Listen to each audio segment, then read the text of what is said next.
ഒരു പേടിത്തൊണ്ടാണ്. എനിക്ക് മറ്റേ ഹേമ കമ്മീഷനൊക്കെ വന്നപ്പോൾ വന്നിട്ട് എന്താ പറഞ്ഞത്, അയ്യോ എന്നെ ഒന്നും ചെയ്യില്ലേ അത് നമ്മുടെ ഇവിടെ കമ്മ്യൂണിസ്റ്റ് സർക്കാർ ആയതുകൊണ്ടാണ് ഇന്ന് നമുക്ക് ഇങ്ങനെയെങ്കിലും ഇവിടെ പറയാൻ പറ്റില്ല. ഇല്ലെങ്കിൽ ഈ മൈക്ക് തുറണം മാറാൻ വേണ്ടി പ്ലേറ്റ് കൊട്ടാനും. മോഹൻലാൽ എന്ന് പറയുന്ന ഒരു പേടിത്തൊണ്ടാണ്. എനിക്ക് മോഹൻലാലിന് ഒട്ടും ഇഷ്ടമില്ലാത്ത ആളാണ്. അയാളൊക്കെ എന്തിനാണ്, എനിക്ക് അയാളെ ഒട്ടും റെസ്പെക്ട് ഇല്ലാത്ത ഒരാളാണ്. അതായത് ഒരു മനുഷ്യനായിട്ടുണ്ടെങ്കിൽ എന്താ പറയാ, കുറച്ച് ധൈര്യം വേണം.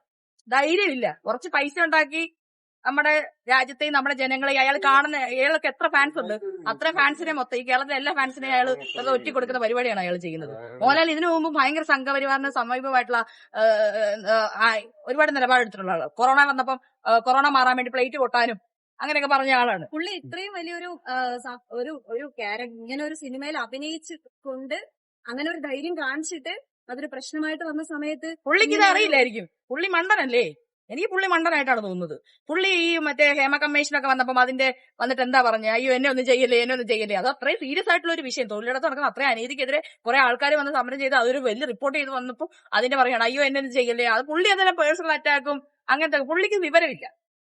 പുള്ളിക്ക് ബേസിക് ആയിട്ട് വിവരമില്ല. പുള്ളിക്ക് എന്തെങ്കിലും കുറച്ച് അഭിനയിക്കാൻ അറിയാം, അത് വെച്ച് പൈസ ഉണ്ടാക്കാൻ അറിയാം, അത് മാത്രമേ ഉള്ളൂ. അല്ലാതെ പുള്ളിക്ക് വിവരമില്ല. പുള്ളി ബേസിക് ഒരു മനുഷ്യൻ എന്ന് പറയുന്ന ഒരു കോമൺ സെൻസ് ഉള്ളതായിട്ട് എനിക്ക് തോന്നിയിട്ടില്ല. അപ്പോളജി പറഞ്ഞു എന്നുള്ളതല്ല, അപ്പോളജി പറയേണ്ട, ഇപ്പൊ എത്ര ധൈര്യമുള്ള ആൾക്കാണെങ്കിലും അത് അപ്പോളജി പറയേണ്ട സാഹചര്യം ഇവിടെ ഉണ്ടാവുന്നു. ഒരു കലാസൃഷ്ടി ഉണ്ടാക്കുമ്പോൾ ഞാനിപ്പോ ഒരു കലാസൃഷ്ടി ചെയ്തു, അപ്പൊ ആ കലാസൃഷ്ടി ചെയ്തതിന്റെ പേരിൽ ഞാൻ ഒരു അപ്പോളജി പറയേണ്ട സാഹചര്യം ഇവിടെ ഉണ്ടാവുന്നു. അതായത് ഇവിടെ നടന്ന ഒരു കാര്യം ചെയ്ത അവരാണ് അപ്പോളജി പറയണ്ടേ.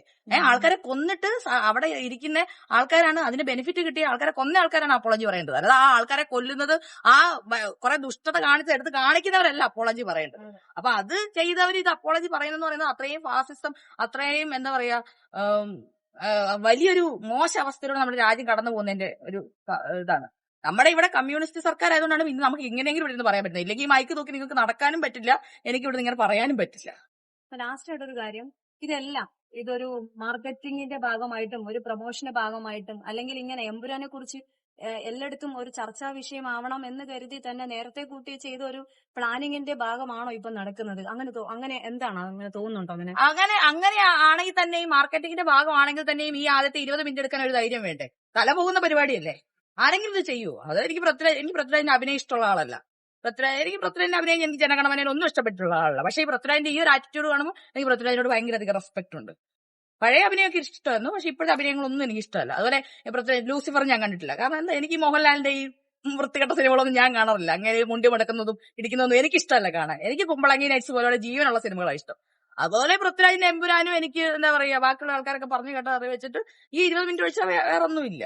പക്ഷെ ആ പൃഥ്വിരാജിനെ ഞാൻ റെസ്പെക്ട് ചെയ്യുന്നത്, പൃഥ്വിരാജിന്റെ ഡയറക്ടറായിട്ട് ഞാൻ വേറൊരു രീതിയിൽ റെസ്പെക്ട് ചെയ്യുന്നില്ല. പക്ഷെ ഇങ്ങനെ ഒരു വിഷയം എടുത്തതില് ഈ ധൈര്യം കാണിച്ചിട്ട് വേറെ ആർക്ക് എന്തൊരു ധൈര്യം? ഇപ്പൊ ഞാനാണെങ്കിൽ തന്നെ ചെയ്യൂല. പിന്നെ പൃഥ്വിരാജ് എന്നൊക്കെ പറയുമ്പോൾ അത്യാവശ്യം കയ്യിൽ സാമ്പത്തികമുള്ള ഒരു മനുഷ്യനായിരിക്കും. അപ്പൊ അതിന്റെ എല്ലാം ക്ലിയർ ആയിരിക്കണ്ടേ? എല്ലാ സംഭവം ക്ലിയർ ആയിട്ട് പുള്ളിക്ക് അത്രയും കോൺഫിഡൻസ് ഉണ്ടെങ്കിലേ ഇപ്പം പുള്ളിക്ക് എടുക്കാൻ പറ്റുള്ളൂ. അപ്പൊ പുള്ളി എന്ത് ധൈര്യത്തിലാണ് ഇത് എടുത്തതെന്ന് എനിക്കറിയത്തില്ല. പുള്ളി ആ എടുത്ത ധൈര്യം ഞാൻ സമ്മതിച്ചു കൊടുത്തിരിക്കുന്നു. പുള്ളി മാത്രമല്ല, പുള്ളിയുടെ കൂടെ നിന്ന് ആ ഫാമിലിനെ ഒക്കെ ഞാൻ അതുപോലെ അപ്രീഷിയേറ്റ് ചെയ്യുക. പുള്ളിയുടെ വൈഫിനെയും അതുപോലെ തന്നെ പുള്ളിയുടെ ചേട്ടനും എല്ലാവരും ഞാൻ ഇതിനകത്ത് അപ്രീഷിയേറ്റ് ചെയ്യുക. കാരണം ഇത് കാണിക്കാനുള്ള ഒരു ധൈര്യം ഉണ്ടാവില്ല. മാർക്കറ്റിംഗിന്റെയോ ബിസിനസിന്റെ എന്ത് ഭാഗമാണെങ്കിലും ഈ മറന്നുപോയ ഒരു ചരിത്രത്തെ കാണിക്കാൻ ഒരു ധൈര്യം ഉണ്ടായിരുന്നു.